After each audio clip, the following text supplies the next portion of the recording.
Gen Z. Creative, proactive, obsessive.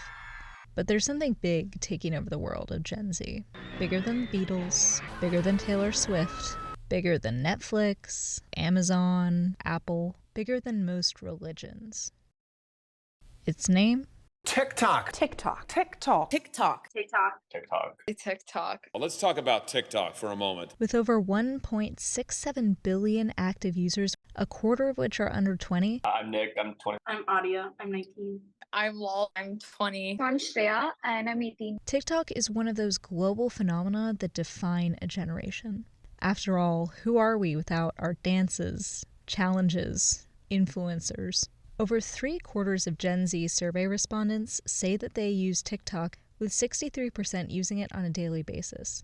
Gen Z loves TikTok. 12 hours of TikTok on average from this week. Maybe a bit too much. There's plenty to see on TikTok, with an endless For You page to scroll through, tailored to your favorite things. Dogs, food, workout. Food, like stupid humor, sports. Fashion and lifestyle. We watch TikTok while we eat, while we read, but beneath the catchy songs and the silly filters, there's something much more sinister at play. Have you ever come across something on social media that just seems wrong? Quite a lot. Yeah, Yes.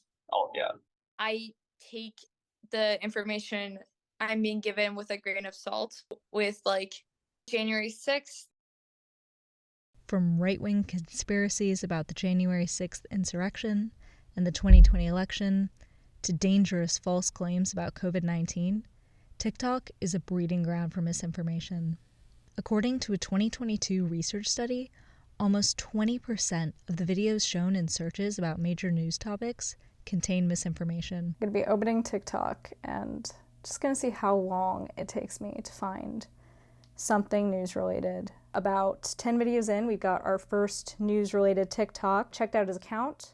He's not a journalist. This was satire. I usually check the Wall Street Journal. My peers would rather get a condensed version from TikTok. Where instead of learning about world events like this, would you be prepared to sanction Chinese companies, Chinese entities?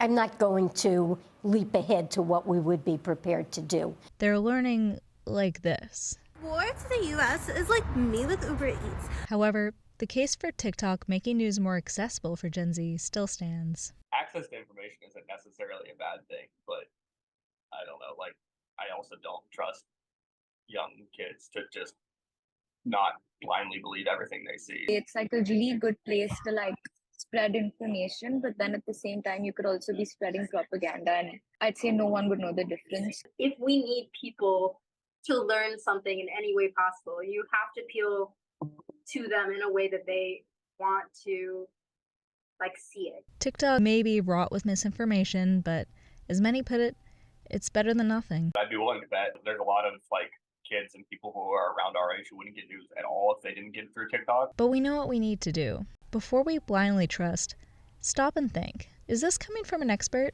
We're a generation of change makers and voice raisers. And sure, everyone loves a good laugh. But we need to keep our eyes on the prize. Knowledge is power. Truth is key. And a little cross-checking never hurt anybody. For Northeastern University, this was Chloe Kraft.